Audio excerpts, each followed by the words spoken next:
কি হয় যখন জ্ঞান আর দক্ষতাকে পরিস্থিতির ধুলোর নিচে চাপা দিয়ে দেওয়া হয়? কি একটা পড়াশোনা করা কাবেরী মেয়ের ভাগ্যে শুধু ঝাঁটা মোছার অন্যের উচ্ছিষ্ট পরিষ্কার করাই লেখা থাকত?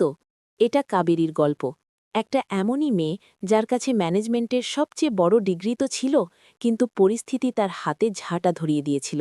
আর অন্যদিকে এটা এক কোটিপতি শেঠের গল্প, যিনি নিজের মেয়েকে দুনিয়ার সব ধন সম্পদ আর সুবিধা তো দিয়েছিলেন, কিন্তু নিজের সেই মূল্যবান সময় দিতে পারেননি যার তার সবচেয়ে বেশি দরকার ছিল।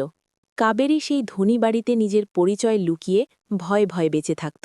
তার ভয় ছিল যে কারো কাছে তার আসল পরিচয় জানা পড়লে তাকে চাকরি থেকে বরখাস্ত করে দেওয়া হবে। কিন্তু একদিন যখন সেই শেঠ হঠাৎ বাড়ি এসে নিজের মেয়েকে সেই ঝিয়ের কোলে বসে পড়তে দেখলেন, তখন এক মুহূর্তের জন্য সব কিছু থেমে গেল। কাবেরীর দুনিয়া উজাড় হতে চলেছিল, কিন্তু তারপর সেই শেঠ যা করলেন তাতে শুধু সেই মেয়েরই নয়, তার মেয়ের আর নিজের দুনিয়াও চিরকালের জন্য বদলে গেল। চলুন, পরিস্থিতির মার খাওয়া একটা মেয়ের লুকানো দক্ষতা আর এক ধনী বাবার মনে চাপা পড়া ভালোবাসার এই অদ্ভুত গল্পকে কাছ থেকে জানি। কলকাতা স্বপ্নের শহর, কিন্তু এই শহরের আরেকটা হকিকতও আছে যা তার চকচকে আলোর পিছনের সরু গলি আর চৌলের দমবন্ধ ঘরে শ্বাস নেয়। শ্যামবাজারের একটা এমনই পুরনো আর ঘন জনবসতিপূর্ণ চৌলে কাবেরীর ছোট্ট সংসার ছিল। একটা 10 বাই 10 ফুটের ঘর, যার এক কোণে ছোট রান্নাঘর, অন্য কোণে মায়ের বিছানা, আর মাঝখানে এতটুকু জায়গা যে দুজন মুশকিলে চলাফেরা করতে পারত। এটাই ছিল তার দুনিয়া। 27 বছরের কাবেরী, যার মুখে সরলতা আর চোখে একটা নিভে যাওয়া চমক ছিল, তাকে দেখে কেউ আন্দাজও করতে পারত না যে এই মেয়ে শহরের সবচেয়ে নামকরা কলেজ থেকে MBA করেছে, সেটাও গোল্ড মেডেল নিয়ে। তার স্বপ্ন ছিল আকাশ ছোঁয়া। সে একটা বড় মাল্টিন্যাশনাল কোম্পানিতে ম্যানেজার হতে চাইত, নিজের পরিবারকে সব সুখ দিতে চাইত। তার বাবা সুধীরবাবু একজন সাধারণ সরকারি ক্লার্ক ছিলেন, কিন্তু তার চিন্তা ছিল খুব বড়। তিনি নিজের সারা জীবনের জমানো টাকা আর ক্ষমতার বাইরে গিয়ে ধার করে কাবেরীকে পড়িয়েছিলেন। তিনি বলতেন, আমার মেয়ে ছেলেদের থেকে কম কিসে? একদিন দেখবে আমার নাম উজ্জ্বল করবে। মাও নিজের মেয়ের এই পরিশ্রমে গর্ব করতেন। সবকিছু ঠিকঠাক চলছিল। কাবেরী তার পড়াশোনা শেষ করেছিল, আর এখন শুধু একটা ভালো চাকরির খোঁজ ছিল, যাতে সে বাবার ধার শোধ করতে পারে আর ঘরের দায়িত্বে তাদের হাত বাড়াতে পারে। কিন্তু ভাগ্যের হয়তো অন্য কিছু মত ছিল।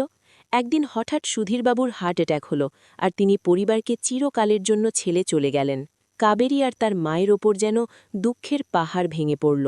বাবা চলে যাবার পর ঘরের সব দায়িত্ব আর মাথায় চড়া লক্ষাধিক টাকার ধার সব কাবেরীর কাঁধে এসে পড়ল। সে হিম্মত হারাল না। সে ভাবল, MBA ডিগ্রি আছে, শিগগিরই কোনো ভালো চাকরি পেয়ে যাবে আর সব ঠিক হয়ে যাবে। কিন্তু বাস্তব তার চিন্তার থেকে অনেক বেশি নিষ্ঠুর ছিল। সে প্রতিদিন সেজেগুজে তার সব ডিগ্রি একটা ফাইলে নিয়ে শহর চষে বেড়াত, বড় বড় কর্পোরেট অফিসে ইন্টারভিউ দিতে যেত, কিন্তু সর্বত্র হতাশাই হাতে আসত। কেউ বলতো তোমার অভিজ্ঞতা নেই, কেউ তার সাধারণ কাপড় আর মধ্যবিত্ত আচরণ দেখে তাকে বড় পদের যোগ্য মনে করত না। সে কাবেরী ছিল, তার কাছে জ্ঞান ছিল, কিন্তু হয়তো তার কাছে সেই কর্পোরেট দেখানো আর চাকচিক্য ছিল না, যা প্রায় এই যোগ্যতার উপর ভারী হয়ে যায়। মাস কেটে যেত, ঘরের টাকা শেষ হয়ে আসছিল, ধারের লোকেরা রোজ দরজায় এসে দাঁড়াত, মায়ের শরীরও শখ আর চিন্তায় খারাপ হয়ে যাচ্ছিল। কাবেরী পুরোপুরি ভেঙে পড়েছিল। তার নিজের ডিগ্রি আর যোগ্যতার ওপর সন্দেহ হতে শুরু করেছিল। তার মনে হতো সে পরিবারের জন্য কিছুই করতে পারছে না।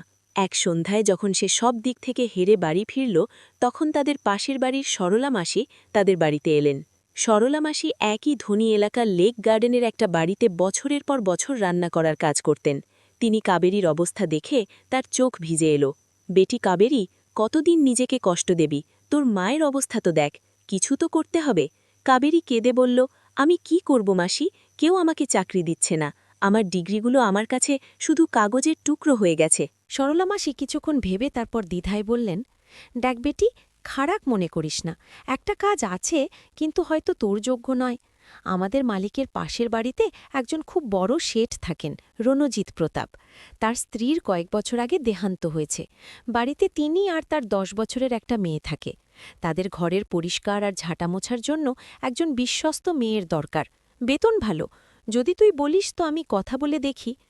এটা শুনে কাবেরীর মনে হলো যেন কেউ তার আত্মসম্মানে হাতুড়ি মেরেছে।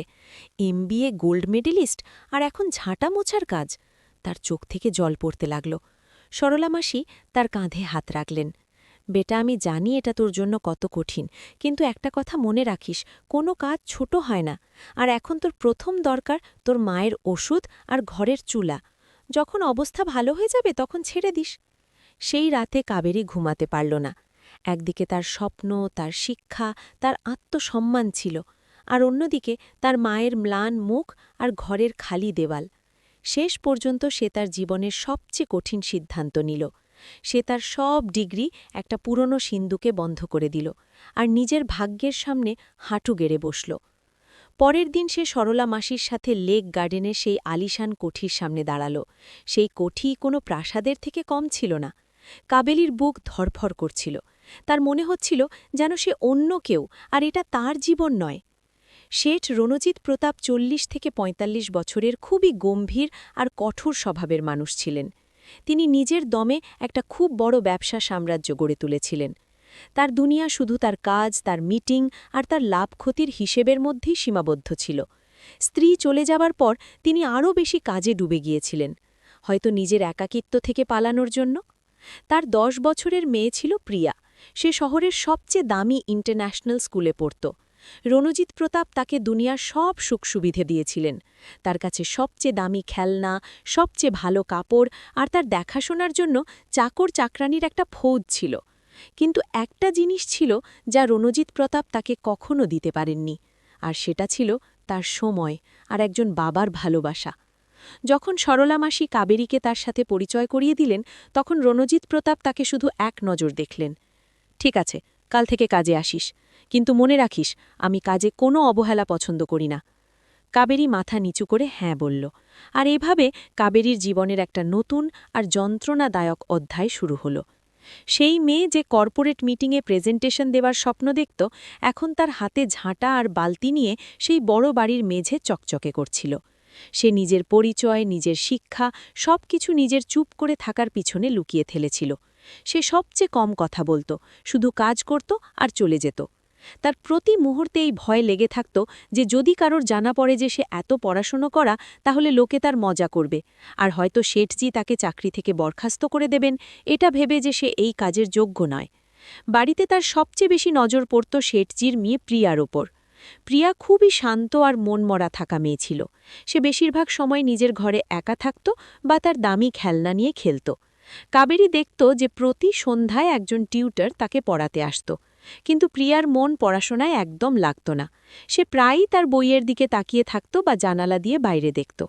কাবেরীর কাছে প্রিয়াতে নিজের ছোটবেলা দেখা যেত। সেও এমনই বইয়ের সাথে ভালোবাসা করত। তাকে প্রিয়ার অবস্থা দেখে খুব দুঃখ হতো। তার মনে হতো এই মেয়েটা কত একা, এর মা নেই আর বাবার কাছে এর জন্য সময় নেই।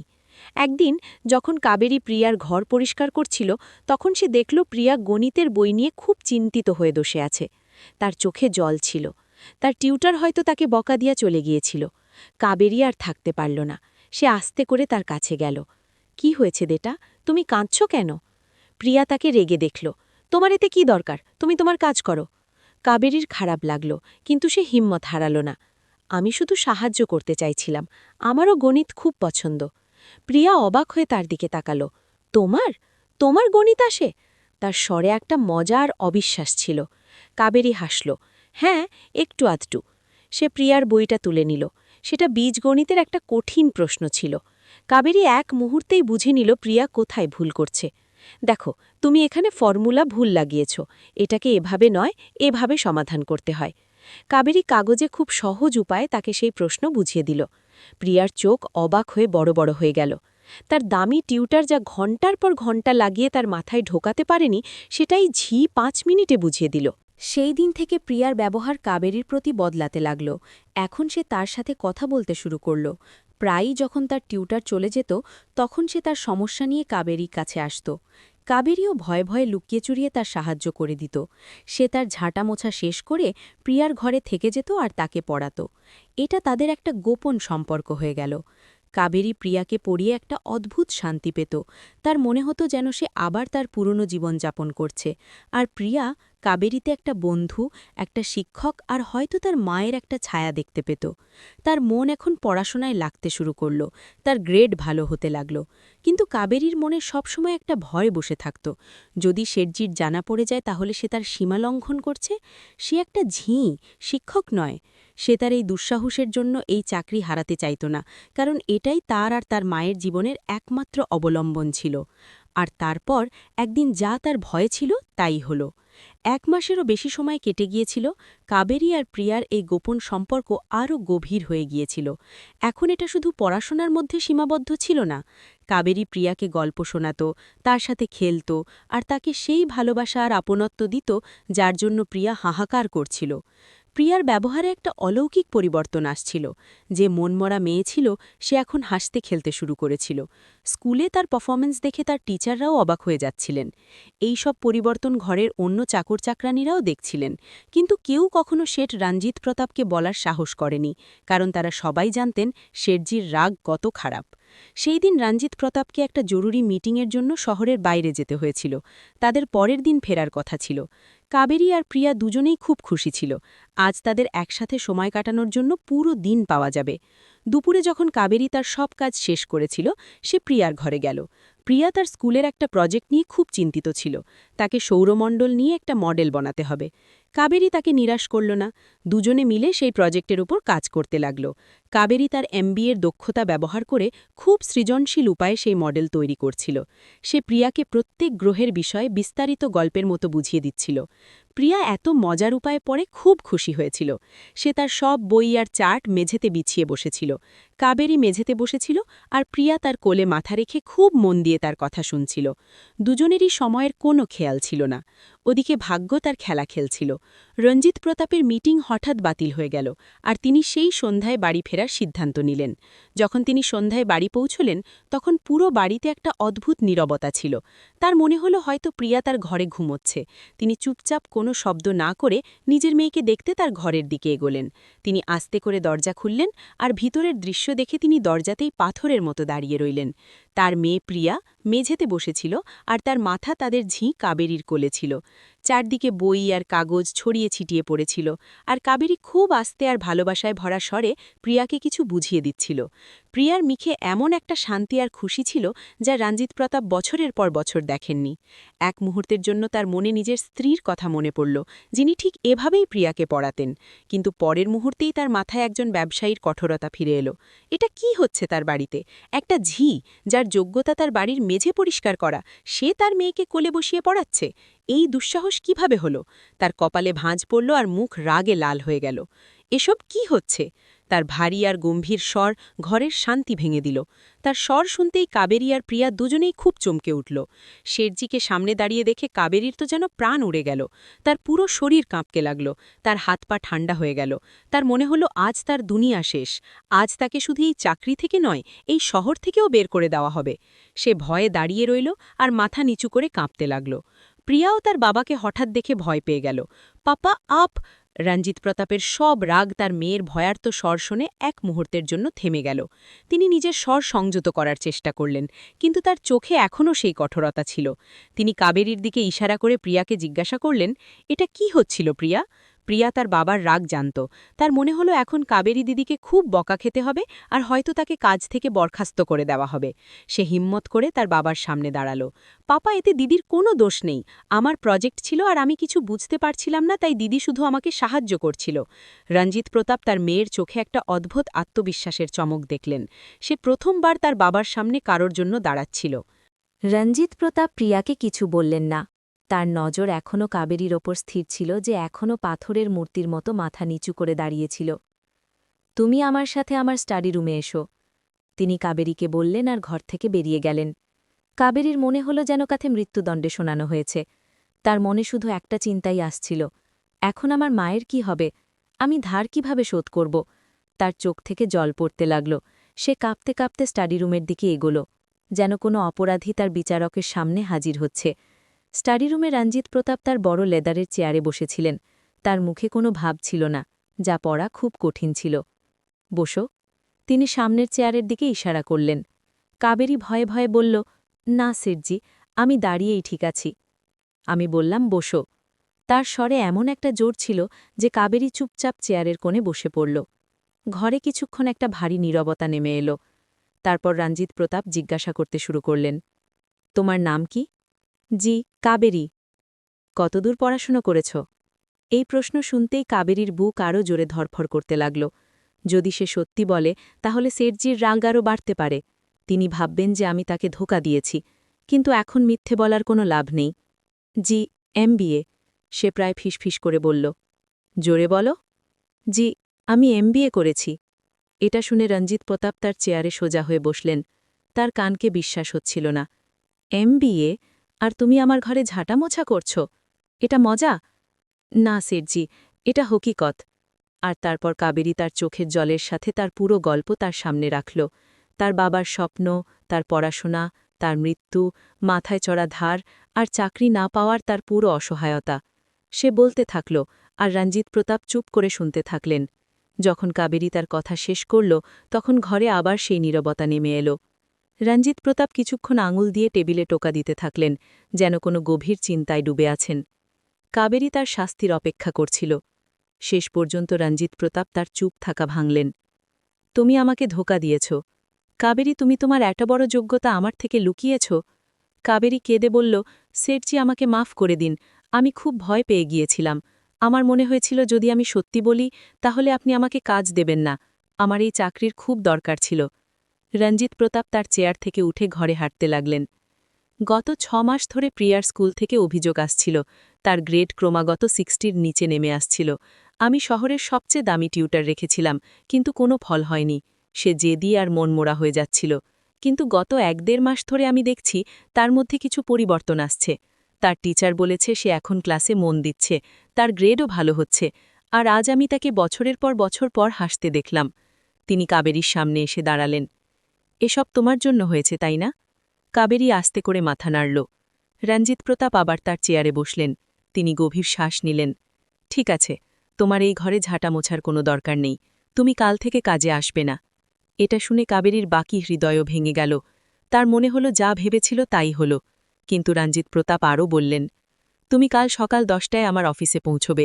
এটা আমার কার্ড। কাবেরী অবাক হয়ে তার দিকে তাকাল। তার কিছু বুঝতে পারছিল না। আজ থেকে তুমি প্রিয়ার ঝি নও, বরং তার অফিসিয়াল টিউটর আর বড় বোনের মতো তার দেখাশোনা করা গার্ডিয়ান হবে। তোমার বেতন সেই হবে যা আমি তার আগের টিউটরকে দিতাম, 40,000 মাসে। আর তুমি আর তোমার মা আজ থেকে এই বাড়ির গেস্ট কোয়ার্টারে থাকবে। তোমাদের সেই চৌলে থাকার কোনো দরকার নেই। কাবেরীর মনে হলো যেন সে কোনো স্বপ্ন দেখছে। 40,000 আর এই বাড়িতে থাকা। তার চোখ থেকে জল এখনও পড়ছিল, কিন্তু এখন সেটা ভয়ের নয়, বরং অফুরন্ত খুশি আর কৃতজ্ঞতার। কিন্তু রঞ্জিত প্রতাপ এখানেই থামলেন না। আর এমবিএ ডিগ্রির কথা বলছিলাম? তিনি হেসে বললেন, যে মেয়ে আমার মেয়ের জীবন বদলাতে পারে সে আমার কোম্পানিতেও অনেক কিছু বদলাতে পারে। আমি তোমাকে আমার কোম্পানিতে মার্কেটিং ডিপার্টমেন্টে অ্যাসিস্ট্যান্ট ম্যানেজার পদ অফার করছি। তুমি প্রথম 6 মাস প্রিয়ার ওপর মন দাও, তাকে সামলাও, সাথে সাথে আমার অফিসের কাজও বোঝো। একবার যখন সবকিছু ঠিকঠাক হয়ে যাবে তখন দুটো দায়িত্বই সামলাতে পারবে। সেই দিন থেকে কাবেরীর দুনিয়া সত্যি বদলে গেল। সে তার মায়ের সাথে সেই কঠির একটা আরামদায়ক অংশে থাকতে লাগল। তার সব ধার রঞ্জিত প্রতাপ তার প্রথম বেতন দিয়েই শোধ করে দিলেন। সে এখন তার সব সময় প্রিয়াকে দিত, আর প্রিয়াও তাকে তার মায়ের মতো ভালোবাসতে শুরু করল। কয়েক মাস পর কাবেরী রঞ্জিত প্রতাপের কোম্পানিতেও কাজ শুরু করল। তার পরিশ্রম আর যোগ্যতায় সে খুব তাড়াতাড়ি সবার মন জয় করে নিল, আর কোম্পানিকে নতুন উচ্চতায় পৌঁছতে গুরুত্বপূর্ণ ভূমিকা পালন করল। রঞ্জিত প্রতাপকে তার জীবনের হারানো শান্তি ফিরে পেল। এখন তার ঘর শুধু একটা বাড়ি নয়, বরং একটা হাসি খেলা পরিবার হয়ে গেল, যেখানে তার মেয়ের খুশি ছিল আর কাবেরীর মতো আরেকটা মেয়ের সঙ্গ ছিল। বন্ধুরা, এই গল্প আমাদের শেখায় যে কোনো কাজ ছোট হয় না, আর সত্যিকারের যোগ্যতা আর মানবিকতার চমককে পরিস্থিতির ধুলো বেশিদিন লুকিয়ে রাখতে পারে না। ভাগ্য কখন কোথায় কোন মোড়ে তোমার দরজায় টকা দেবে কেউ জানে না। দরকার শুধু নিজের ভালোত্ব আর হিম্মত বজায় রাখার। যদি তোমাদের কাবেরীর হিম্মত আর সেঠ রঞ্জিত প্রতাপের বড়ত্বের মধ্যে কিছু পছন্দ হয়ে থাকে, তাহলে এই ভিডিওটাকে একটা লাইক অবশ্যই করো। তোমাদের বন্ধু আর পরিবারের সাথে শেয়ার করো, যাতে এই ইতিবাচক বার্তা সবার কাছে পৌঁছায়। আর এমনই আরও প্রেরণাদায়ক গল্পের জন্য আমাদের চ্যানেল সাবস্ক্রাইব করতে ভুলো না।